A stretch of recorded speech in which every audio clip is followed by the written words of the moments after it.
Saludos amigos, saludos, gracias por estar de nuevo con nosotros en su programa Tiempo Medido, Peña de la Democracia en la República Dominicana.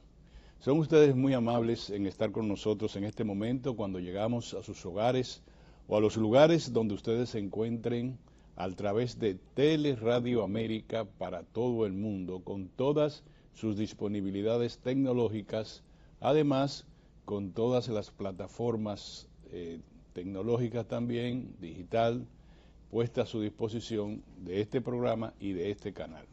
Muchas gracias por estar con nosotros, señores.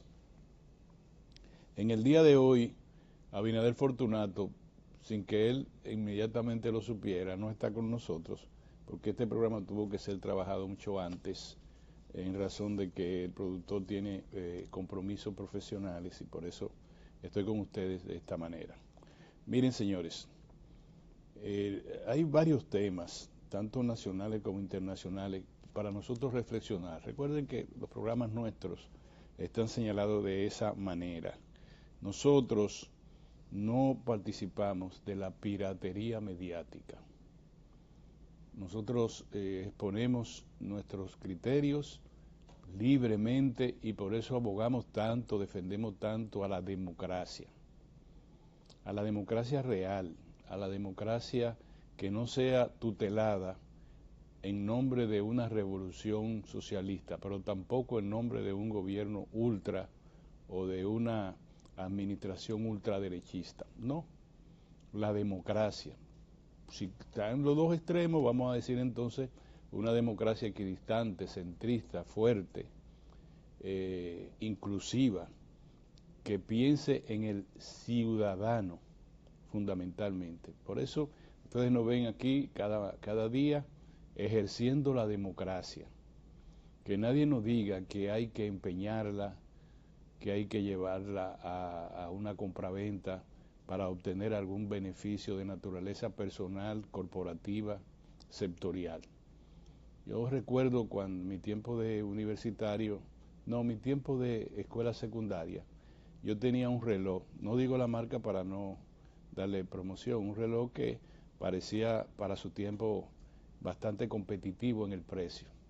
Su precio se cotizó no en la bolsa de valores de Wall Street, no, se cotizó en la compraventa de Publio, porque ahí era donde me lo empeñaban por 25 pesos. Lo ponían colgando con algo ahí que decía el número de la matrícula esa que le ponen a los comproventeros y las semanas, no, las quincenas que podía tener a tal periodo hizo facto que daba ese reloj en manos del compraventero. Entonces, si usted no tenía para pagar los 25 pesos más los intereses que generaran, entonces usted pagaba quincenas. Iba y le decía, toma 2 quincenas para salvar el reloj hasta que usted pudiera recuperarlo. El periodismo dominicano está en las condiciones del reloj mío. Que yo lo miraba, pasaba por la compraventa de Publio y el reloj estaba colgándose en un clavito a la espera de que yo consiguiera dinero para sacarlo de ahí. Cualquier fiesta, cualquier cosa, el sacrificio del reloj. Aquí en la República Dominicana, cualquier fiesta, cualquier cosa, el sacrificio es la democracia. El reloj que yo le estoy hablando es la democracia, es la ética, es la dignidad profesional. Entonces, cuando hablo de piratería, quiero decir que en el mar cualquier cosa puede pasar. Y cuando estamos en una situación como esta, no por este gobierno solo, porque en el otro gobierno pasó, y en el anterior, y en el de atrás, y en el de más para allá, mucha gente tiene un reloj en la muñeca con el único propósito de empeñarlo. Y quizás no quieran siquiera pagar los intereses que genera ese empeño. Ojalá que la metáfora llegue donde tenga que llegar.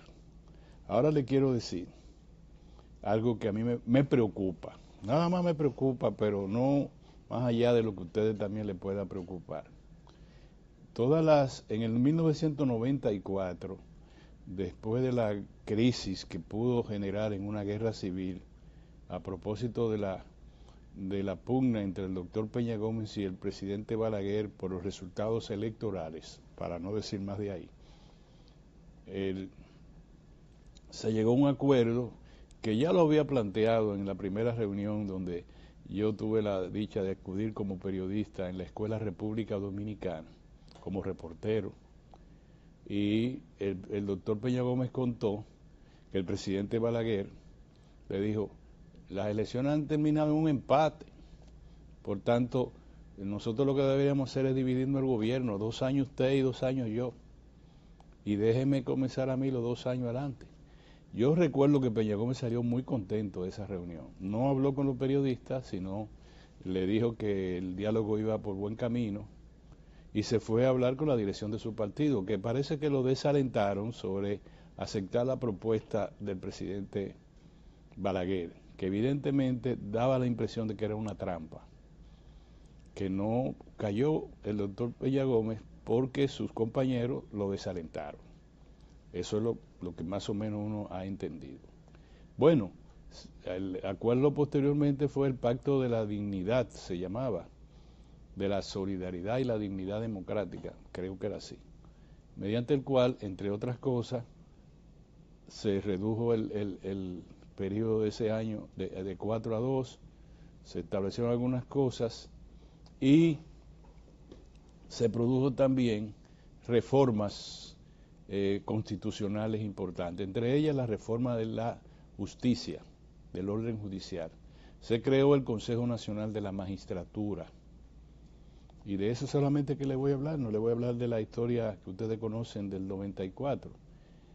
Varias reformas más, reformas estructurales y constitucionales. Pero esa a la que le hablo es que hoy está vigente el Consejo Nacional de la Magistratura, que es un órgano, digamos, un órgano suprajudicial que no interesa tanto sus acciones a la gran masa, porque no entiende por qué. Sin embargo, tiene mucho que ver con la sostenibilidad del orden democrático, no solamente del orden judicial. Por eso que un editorial del periódico El Nacional decía: cuiden al Poder Judicial. ¿Qué pasó el fin de semana? El fin de semana no, la semana pasada. Bueno, que ese órgano constitucional que se llama Consejo Nacional de la Magistratura, integrado por los presidentes, por el presidente de la República, que lo preside, el presidente del Senado y el representante de la segunda mayoría del Senado, el presidente de la Cámara de Diputados, el representante de la segunda mayoría en la Cámara de Diputados, el presidente de la Suprema Corte de Justicia y un magistrado de esa alta corte que sirve de secretario. Creo que ahí lo defino completo. Está a cargo de nombrar, de evaluar y nombrar y destituir jueces de las altas cortes. ¿Cuáles son las altas cortes? Bueno, las altas cortes comenzamos con nuestra Suprema Corte de Justicia, el Tribunal Superior Electoral y el Tribunal Constitucional. Son lo que escoge el Consejo Nacional de la Magistratura. ¿Correcto? Bueno, la Constitución señala que los jueces de la Suprema Corte de Justicia, al cumplir su periodo, que son periodos consecutivos, no es que terminan todos al mismo tiempo, sino que uno tiene 7 años, otro tiene una duración de 9 años, así, para que no coincidan y no afecten el funcionamiento de una de las altas cortes. Bueno, en eso habían 5 jueces que ya requerían ser evaluados porque cumplieron su periodo de 7 años en la posición. Por tanto, secciona el Consejo de la Magistratura para evaluarlo. ¿Cómo se evalúa un juez de la Suprema Corte de Justicia o de cualquiera de las altas cortes? Bueno, sencillamente con el escrito sobre su desempeño y probable sobre el desempeño de cada uno de ellos. Entonces lo revisan, el magistrado miembro de la primera, segunda o tercera sala de la Suprema Corte de Justicia, penal, civil, laboral, la que sea, tuvo tantas audiencias, él participó colegiadamente en tantas sentencias, él elaboró los fallos sobre tal número de sentencias y resumen y dicen, es un buen magistrado, por tanto vamos a ratificarlo. Si no, es un mal magistrado, vamos a rechazar su continuidad en la Suprema Corte de Justicia. O sea, llama la atención, queridos amigos y amigas, que los 3 jueces, y le voy a explicar por qué los otros 2 no fueron, los 3 jueces que fueron evaluados por nuestro Consejo Nacional de la Magistratura fueron los 3 rechazados. O sea, 7 años cada uno, simultáneo, ¿verdad? Son 21 años, pero fueron 7 años cada uno en igualdad de tiempo. Fueron rechazados. Quiere decir que el desempeño de 3 jueces no satisfizo a los concejales, incluido el presidente de la República. Llama la atención porque 1, 2, pero los 3 se fueron. Y yo quiero explicarle por qué eso es preocupante. Los 3 jueces a que me refiero fueron rechazados y ya he explicado que eso causa escozor entre los círculos jurídicos, los círculos políticos, los círculos empresariales de la vida dominicana. Yo no hablo del pueblo porque un juez de la Suprema Corte de Justicia, bueno, ¿qué? No, yo hablo de los sectores del liderazgo nacional. Le llama la atención, probablemente le exprese preocupación esa situación. Bueno, lo que le señalo a esos 3 magistrados que fueron cesanteados o no se les renovó el contrato, para decirlo en un término laboral, pero queda porque tuvieron quizás un mal desempeño. Pero ¿qué pasa? La Constitución de la República establece en los acápites relacionados con el Consejo Nacional de la Magistratura que debe contar en una acta pública las razones por las cuales el Consejo Nacional de la Magistratura rechazó que esos jueces continuaran en esa alta corte.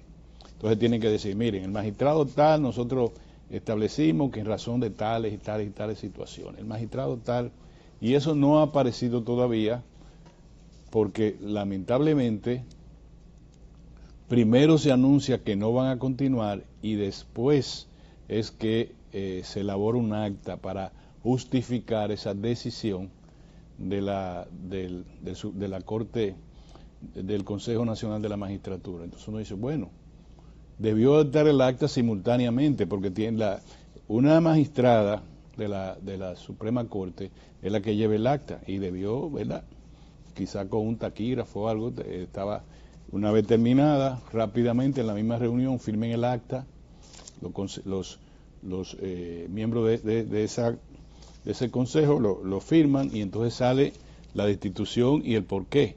Ahora resulta que el acta va a justificar la destitución, que puede ser el motivo que tomaron los miembros del consejo, pero bueno, esa es una. Le decía que los otros 2 miembros magistrados de la Suprema Corte que no fueron evaluados, uno de ellos, el magistrado Napoleón, es miembro del Consejo, fue designado presidente del Consejo, del Tribunal Constitucional, y el otro magistrado decidió renunciar y no optó por presentarse para una aspiración a seguir. Entonces fueron 3, los 3 fueron rechazados. Y como hay 2 más, uno para ser sustituido porque es presidente del Tribunal Constitucional y el otro porque no optó por presentarse a la evaluación, entonces hoy, a partir de hoy, se apertura todo el proceso de escogencia de esos 5 magistrados, los 3 que sacaron, y hay que decirle que lo sacaron, y los 2 que habían, uno ido a otras altas cortes y el otro pura y simplemente se retiró, se jubiló.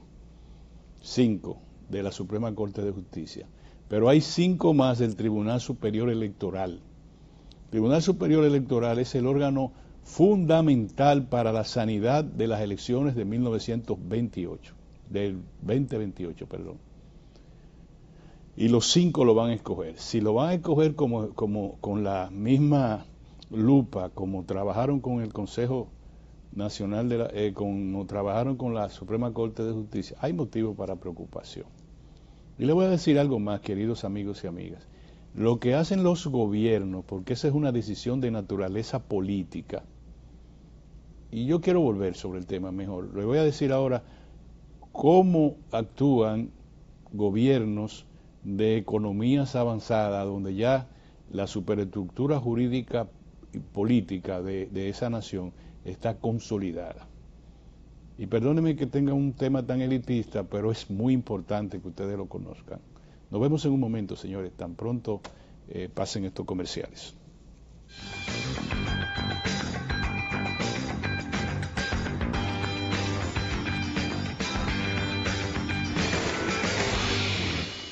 Señores, gracias por estar con nosotros, gracias de verdad por quedarse con nosotros y los que llegan a en este momento a estar con nosotros en todo el mundo, porque ya no se habla de la República Dominicana, en todo el mundo. Muchas gracias de verdad. Miren, quiero concluir el tema de la manera siguiente. Le decía que cómo es que se manejan los nombramientos, las designaciones de los jueces de las altas cortes. Aunque ustedes no lo crean, las altas cortes son que al final dirigen la nación en un país democrático. Un decreto presidencial puede ser declarado inconstitucional por el Tribunal Constitucional. La elección de un concejal puede ser declarada inadmisible por el Tribunal Superior Electoral. Y la Suprema Corte de Justicia puede sentar jurisprudencia sobre todos los temas de la vida nacional, sobre el aborto, sobre el sicariato, sobre el embarazo infantil. Simplemente interpreta la ley y si el Tribunal Constitucional la deja tranquila y no le declara inconstitucional su sentencia jurisprudencial, se queda para que todos los jueces subalternos, todos los jueces de cámaras, de cortes, de tribunales, etcétera, tienen que mencionar en respecto a esta sentencia, la Suprema Corte de Justicia, en la sentencia número tal, se refirió de la siguiente manera, cito, los abogados se refieren siempre a las jurisprudencias de nuestra Suprema Corte de Justicia.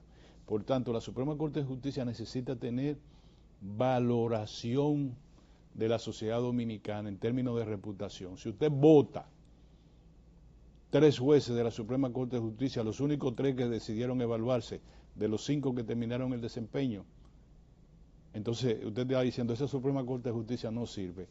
Ahora, en la próxima sesión del Consejo de la Magistratura, se va el presidente de la Suprema Corte de Justicia y se van varios jueces que hayan cumplido también mandato. Por tanto, lo que hay es tierra arrasada.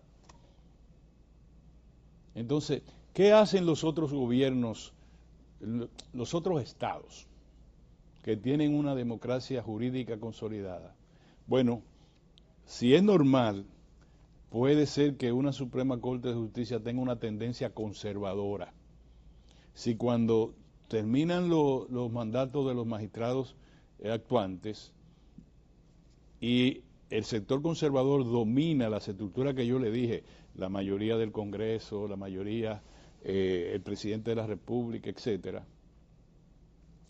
entonces lógicamente van a votar por jueces conservadores. Entonces tenemos una Suprema Corte de Justicia conservadora, pero ética.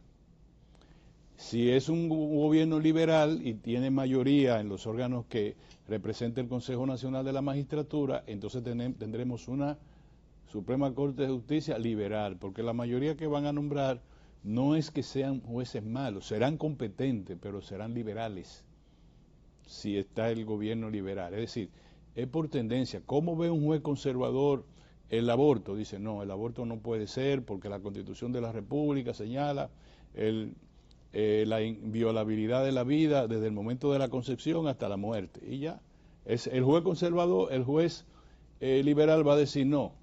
La excepción es en los casos de violación, de incesto o de inadmisibilidad del feto que va a nacer por razones médicas.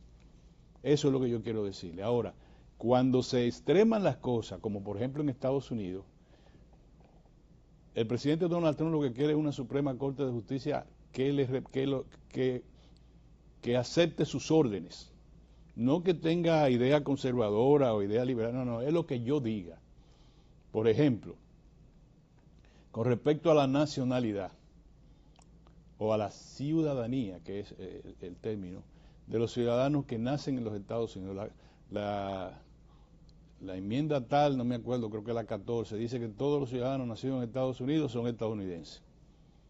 No aquí, que nuestro orden constitucional estableció, desde 1929 el legislador ha dicho que los que están de paso no son ciudadanos dominicanos. Ni los hijos de los que están de paso en la República Dominicana, de las personas, de las familias que están de paso, no son dominicanos. Y lo que hizo la Suprema Corte, el Tribunal Constitucional, perdón, en ese momento, que dijo, los inmigrantes indocumentados están de paso. De paso quiere decir provisional, hasta que una autoridad competente lo identifique y lo repatrie. Por tanto, entra en el aspecto que señala los que están de paso, además de las tripulaciones de los aviones, además de los miembros del cuerpo consular y diplomático, de las personas de los extranjeros que están en República Dominicana en misión especial, etcétera. Entonces yo pregunto, yo no creo, pero yo pregunto, ¿el presidente Luis Abinader quiere tener una Suprema Corte de Justicia conservadora, liberal, o que responda a los intereses del partido oficial? El anterior gobierno había que hacerle la misma pregunta. Incluso cuando un procurador general, que en ese tiempo era miembro del Consejo, se atrevió a acusar públicamente a una magistrada que devino en ser Procuradora General de la República y en encarcelar a su crítico en ese momento. Pues todo eso nosotros tenemos que verlo y decir, bueno, vamos a ver a partir de hoy.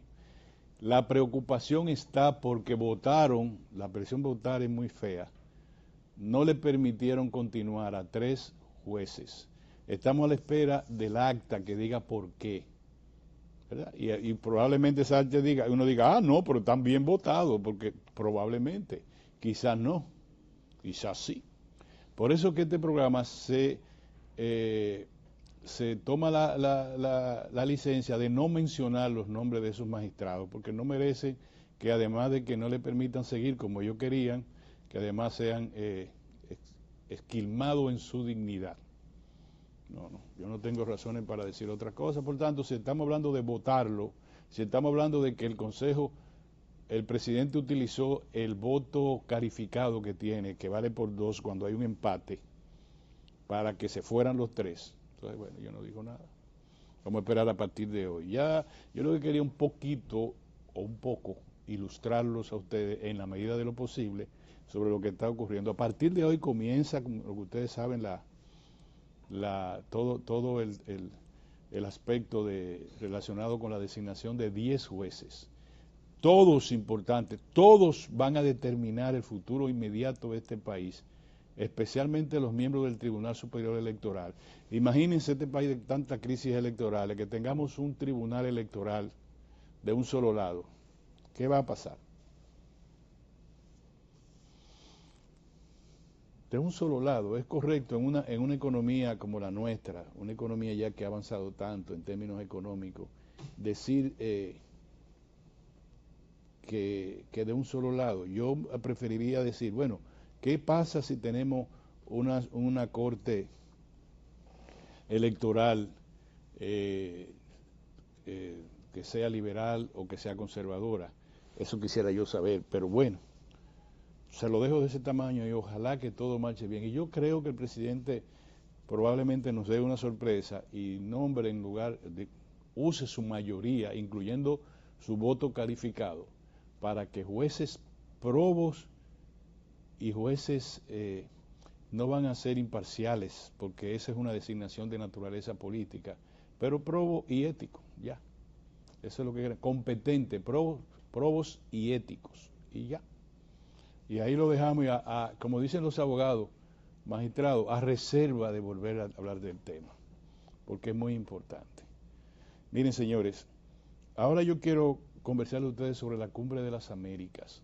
Fíjense que este programa se va como a veces un poco más elevado y nos volvemos y nos vamos para el cielo y volvemos, porque nadie habla de estos temas en los términos que la gente ordinaria, la gente común, la gente de a pie, los ciudadanos ordinarios, como dice la Carta de las Naciones Unidas, que son el verdadero poder que debe tener una sociedad, se enteren o manejen estos temas.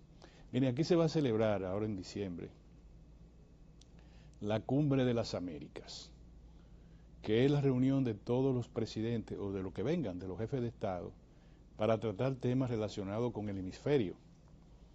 La última se celebró en Los Ángeles.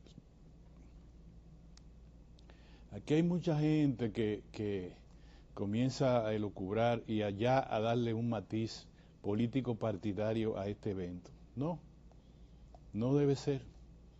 Lo que nosotros queríamos plantear, ahora primero que es un gran honor para la República Dominicana tener un cónclave de esta naturaleza.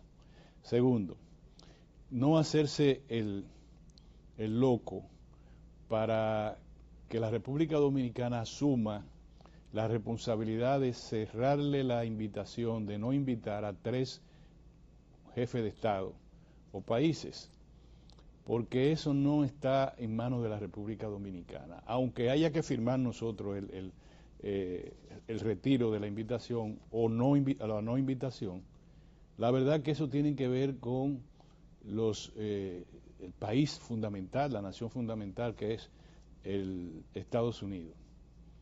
Estados Unidos dice que no quiere en esta cumbre a Cuba, a Nicaragua y Venezuela. Ya no lo quiere. Es una de dos.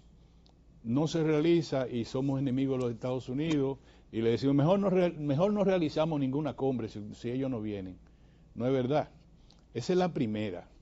Por eso es que la Cancillería sabiamente dice, por razones multilaterales, nosotros hemos decidido apostar por el éxito de la cumbre. Porque los otros 3, pero ¿cómo vamos a invitar a Venezuela si no tenemos relaciones diplomáticas con Venezuela? Y Estados Unidos tiene 7, 8 buques y un submarino nuclear frente a la costa de Venezuela. ¿O que nos estamos volviendo locos? No se puede, punto. La realidad es hasta donde usted pueda llegar, objetivamente. No, yo no puedo invitar. ¿Cómo voy a invitarlo? Dígame. Número 1. Número 2.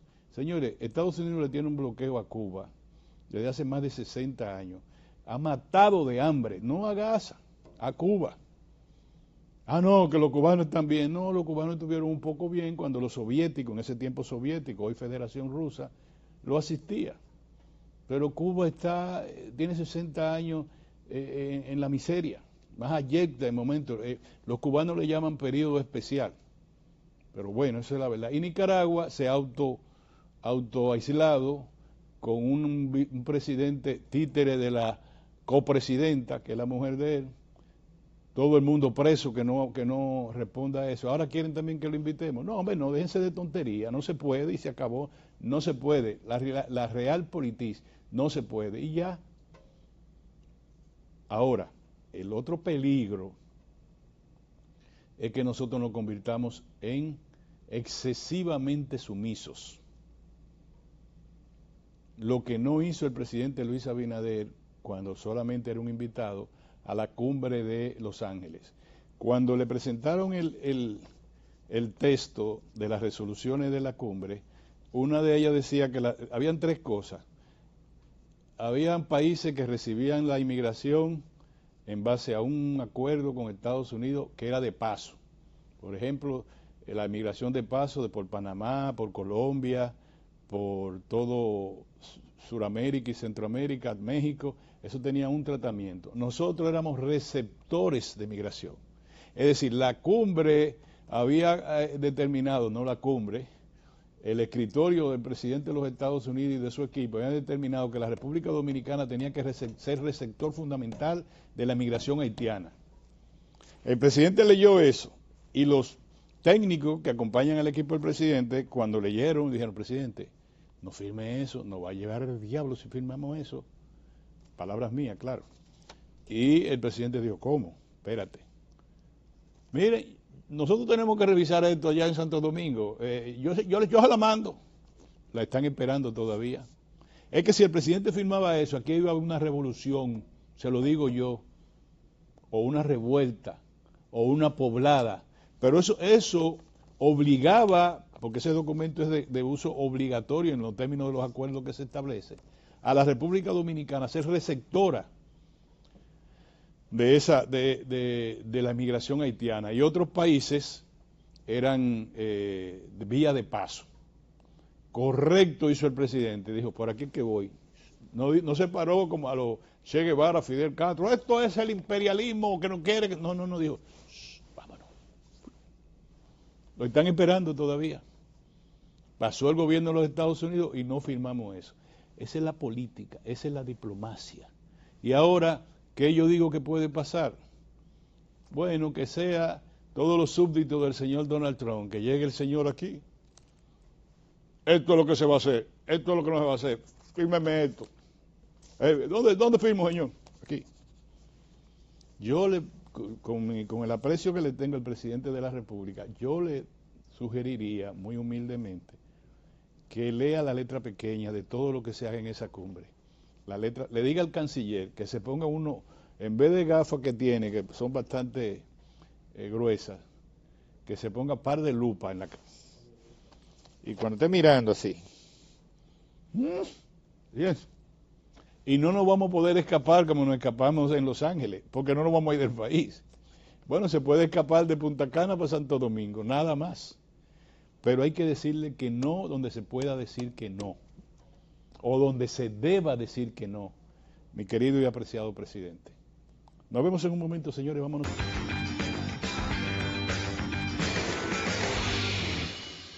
Muy bien, mis amigos, de verdad muchas gracias por estar con nosotros a través de Teleradio América para todo el mundo, tiempo medido. Miren, señores, así un poquito rápido, decirle algunas cosas. No debería ser que en 3 meses, en el primer trimestre del 2025, primer trimestre, es decir, que falta evaluar todo lo que 2 trimestres más, ¿verdad? En el primer trimestre, 7.791 embarazos en adolescentes. Nosotros arrastramos esa indignidad de hace muchos años. No hay forma de decirle al Ministerio Público, yo creo que quizás no tenga personal suficiente, no sé, que el que embaraza a una menor entra en el ámbito del ilícito que refiere a la violación. Señores, yo se lo he dicho a ustedes, los menores no tienen consentimiento. ¿Cómo expresarle eso?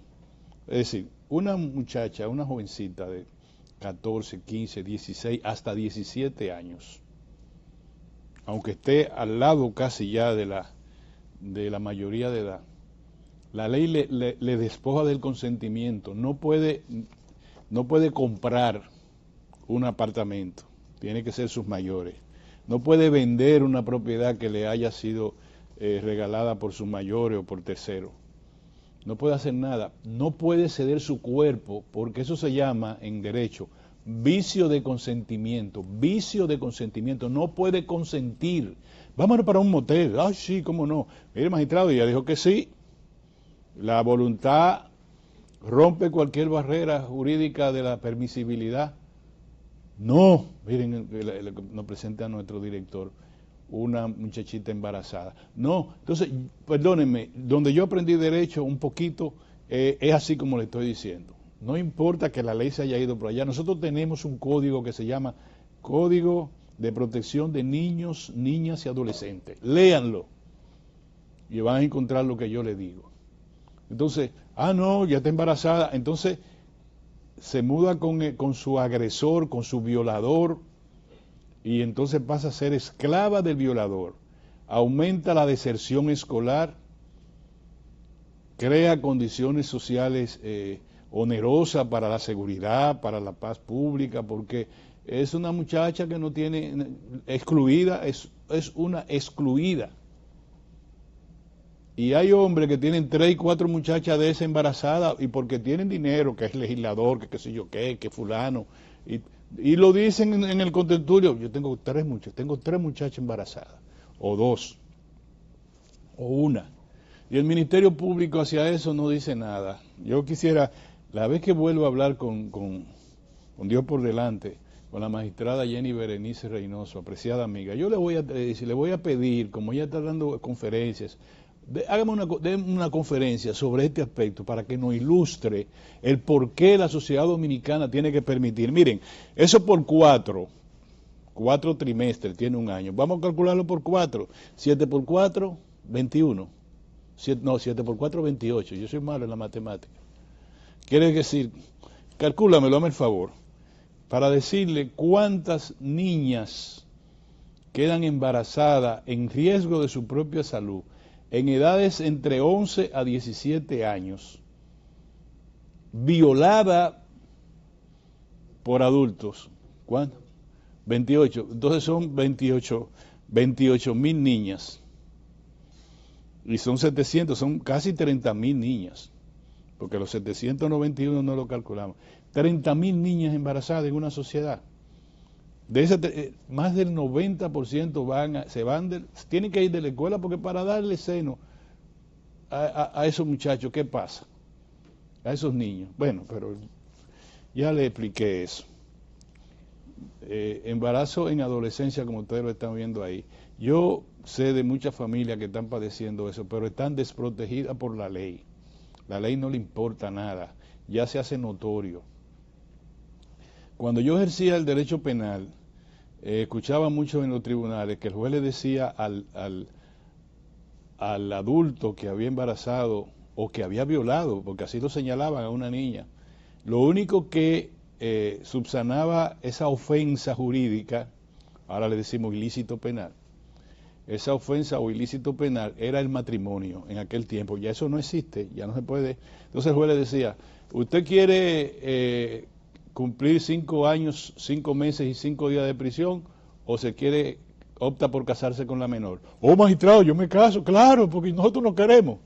Porque para coger 5 años preso, y eso limpiaba el honor de la mujer, supuestamente, de la niña. Ahora eso no se puede, es violación. Y ya no voy a hablar más de eso, pero es violación, magistrada. Ilústreme si no tengo yo la razón, ilústreme usted. Bueno, señores, una de la masacre de la Barranquita, yo quería hablar de eso. El magistrado Camacho, quien es director de persecución de la corrupción y de crímenes y de algo así, magistrado Camacho ha sido diligente, ha trabajado bien este expediente. De repente encontramos que fue una masacre, fue un asesinato a mansalva y tiene relación con mafias que hay en la Policía Nacional. Si ustedes me han dado el honor de estar conmigo muchos años, saben que yo he explicado y he dicho que en la policía hay delincuentes que persiguen a delincuentes. Y resulta que esta vez no solamente los delincuentes asesinaron a delincuentes, sino asesinaron a personas decentes que estaban en su trabajo, mataron al barbero, mataron al que el barbero estaba pelando y troncharon la vida de un emprendedor que había tomado un crédito para mejorar su barbería en la comunidad de La Barranquita, en Santiago. Y mataron a 5 personas, la acribillaron, no hubo intercambio de disparos. Como ustedes ven ahí, es más, ni el Ministerio Público ni la policía ha presentado el prontuario delictuoso de algunos de ellos, que lo tienen, claro que sí, pero no lo ha presentado. Sencillamente se ha dicho que fue una masacre, una matanza que tuvieron los miembros de la policía actuante en este caso, que lo hicieron para callar, dicen que es represalia por la comercialización del fusil, no sé qué cosa es.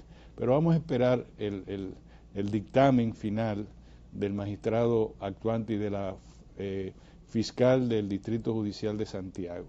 Ahora, esta vez se está actuando. Recuerden la pareja de esposos que asesinaron, acribillaron en Villa Altagracia. Era una patrulla policial esperando a alguien o a alguienes, como dijo el diputado, que estaban vinculados con algún negocio que había un tipo de confrontación. Y cuando le dijeron, por ahí vienen, le dispararon que es a mansalva. Y resulta que no eran lo que ellos querían asesinar. Asesinaron a otras personas. Y el que le dicen, uno que mataron en San Cristóbal, que el presidente dijo que se entregara, le pidió que se entregara, Resulta que ese señor era el proveedor de soborno de policía, de oficiales, de fulano, de qué sé yo cuánto, de esto, de lo otro. Y resulta que lo mataron y ya él no puede ser testigo. Él no le puede decir a las autoridades, mire, yo le pagaba a esta gente tal destacamento allí, para que me dejaran tranquilo en el tráfico de drogas en la zona de San Cristóbal. No, porque ya lo mataron. ¿Y ustedes saben cuánto han muerto en intercambio de disparos este año? 176 personas. Ustedes me van a decir, son 176 delincuentes. Quiten al barbero de ahí, que no es delincuente, no era delincuente. Y si ustedes tienen un solo que no era delincuente, ustedes están obligados a revisar los 176 casos de gente que han muerto en supuestos intercambios de disparos con la policía. Fíjense que esta patrulla policial despojó de cámara y de celulares a todo el que tuvo a bien, primero las cámaras que grabaron en el lugar y algunos ciudadanos que pudieron grabar situaciones. Ellos se llevaron todo y retornaron para quitar uno que estaba cerrado, pero que tenía cámara. Y lo obligaron al señor a arrancar toda la cámara, quitarla de ahí y llevársela. La sociedad dominicana merece que en este caso sirva de referente para revisar otros muchos casos. Y yo le digo a mi hermano, mi querido amigo Diego Pesqueira, que es verdad que la policía cumple órdenes. Él es coronel, él es el relacionador público, pero cuando le pongan a dar una declaración, busque una muletilla para decir el caso se está investigando.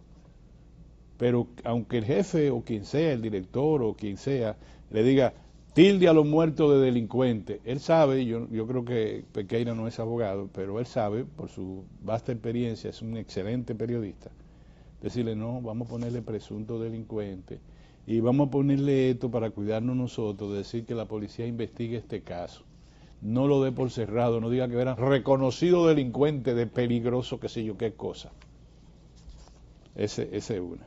Señores, en Egipto se está discutiendo la paz de Gaza.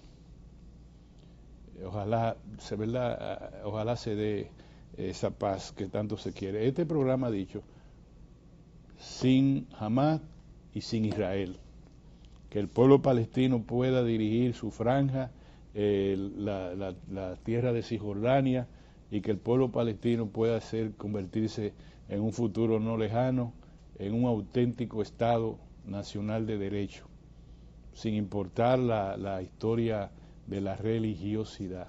Israel tiene el derecho a comportarse como tal, pero Israel no es un imperio, ni debe serlo. Y la matanza de Hamás, lo que se ha hecho en Hamás, 66.000 muertos, y en Gaza, y lo que hizo Hamás en Israel, pasarán como lastres en la historia de la humanidad. Se va a recordar la masacre que cometió Hamás contra Israel, 2.000 y tantos muertos, mujeres, civiles, niños, ancianos. Eso es inadmisible. Por tanto, Hamás no puede jamás dirigir a Gaza, nunca más, por eso. Ahora Israel cargará con el lastre de haber asesinado a 66.000 gazatíes, de los cuales una cantidad ínfima eran miembros de Hamás, y la gran mayoría civiles, mujeres, niños, y además martirizarlo con el hambre, que se murieran de hambre los niños. Eso es inadmisible para una humanidad que nunca había visto, generaciones como la presente, no habíamos visto masacre de esa naturaleza. Por tanto, la paz, si es el presidente Trump que la promueve, la paz del garrote, porque le dé para adelante, pero que haya paz para Gaza, y no que se convierta eso en unas tierras ocupadas por intereses imperiales. Eso es lo que apreciamos. Nos vamos, señores, ya quedó algo que ustedes después mañana, con Dios delante, podremos tocar, que es que la Cámara de Cuentas dice que tiene una cantidad impresionante de auditorías que van a revelar que si yo cuánto, que esto y que lo otro. La auditoría comienza en el año 2019. Yo quisiera que la Cámara de Cuentas revisara también uno de allá, uno de aquí, uno de allá, uno de aquí. Porque la corrupción es corrupción al fin y al cabo. Ahora, también yo quisiera que todos los corruptos estén presos. Todos, sin excepción. Y digo todos, incluyendo los que hacen el papel de cómplices. Como muy bien dijo el presidente, yo tengo amigos, pero no cómplices. Lo de Senasa no es fácil. Señores, muchas gracias por estar con nosotros. Con la gracia de Dios, estaremos con ustedes, iba a decir la próxima semana, mañana. Mañana estaremos con ustedes en el programa de Padre a Hija, con Kirsis Mejía. Muchas gracias, señores.